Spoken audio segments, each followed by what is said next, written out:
Hi guys, good morning. How are you this morning? It has been a crazy morning in our household, so happy Monday, everybody. I don't know what it is, but I think my kids know when my husband's out of town because suddenly everyone wakes up around 4:45. Electronics stop working, so our air conditioner just isn't working for no reason. Can't figure it out. Our internet went down this morning. I've tried resetting it.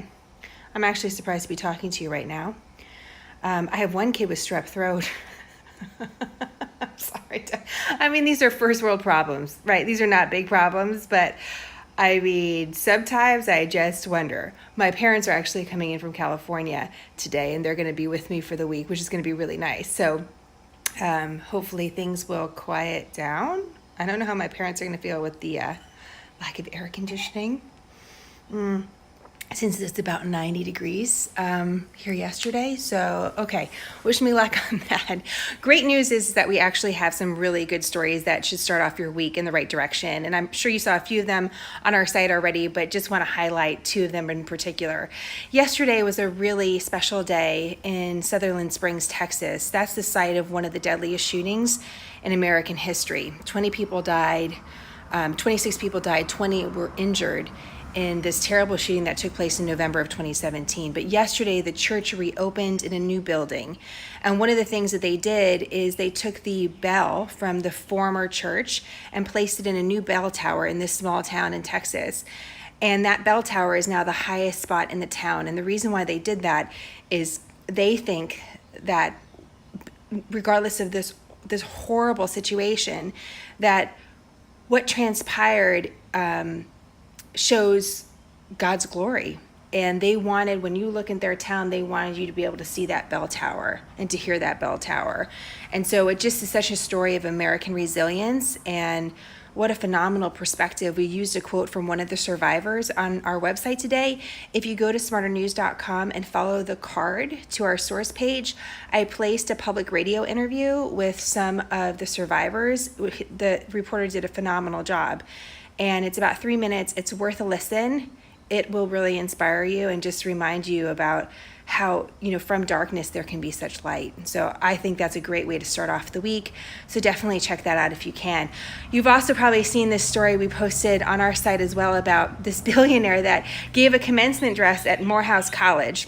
Morehouse College is a historic Black college, boys only, male only liberal arts school.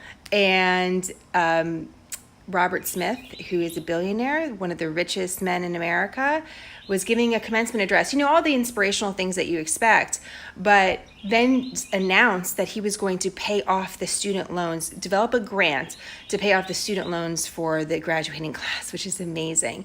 I was looking at the tuition cost there. It's about $25,000 a year just to attend school. That's not including living costs, which is right on par with other private universities in America. So you can really leave with a lot of debt. You don't just get a loan for your tuition, you also get it for your living expenses. So when I went to graduate school, I got a loan that was around $25,000, $30,000 for the tuition, but then got another $20,000 on top of that for living expenses. So, you can be saddled with a lot of debt. I'm sure some of you know that. And so this is a big deal. What an amazing gesture. But I think some in the news are actually missing the broader point of what he said. He said this is a challenge. This is a challenge for other alumni and for this class to make this possible for other classes. And I think that could be the bigger story about how potentially he's starting, hey, listen, I'm going to pay this. I'm going to figure out a way to help you pay this bill, but we should start something in this school where every class or past classes help pay down the debt of previous students. That's amazing. And by the way, the other thing that's being missed is that he's actually done this before. The estimated cost that I've seen of what, would it be to pay down a debt of a graduating class is around $40 million. I saw one estimate for $20 million, but it's a lot of money. Robert Smith actually went to Cornell to do his undergrad in engineering, and he donated $50 million to that school a couple years ago. So, this is somebody we should know more about. He's based in Austin. I really want to interview him.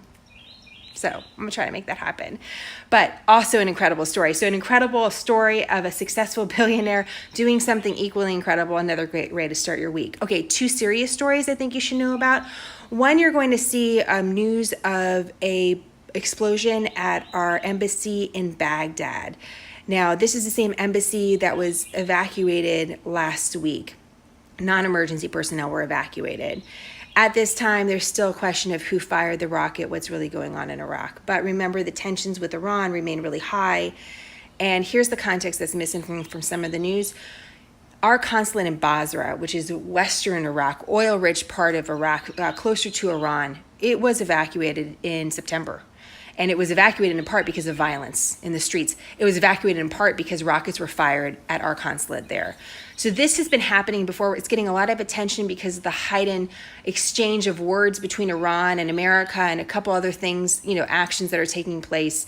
But I want you to know that the tension that America has felt from Iran in Iraq has been there for several months. I mean, we could go back several years, but I want you to know that context when you're seeing those headlines.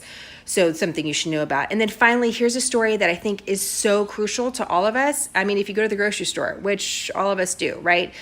Everyone's focused on this trade deal with China.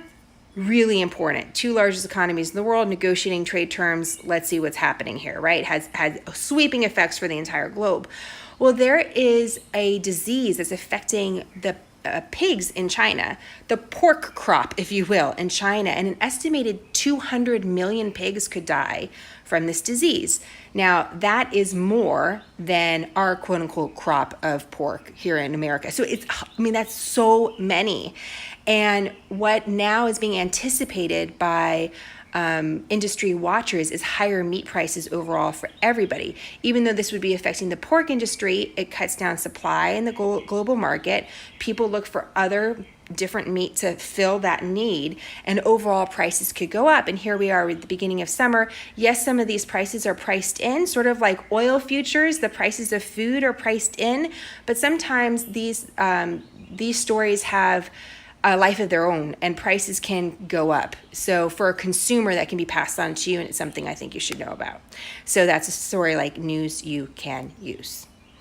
Burgers, steaks, pork chops, chicken, doesn't really matter. Tyson's Foods CEO, who's the largest meat producer in America, said it's affecting all the proteins.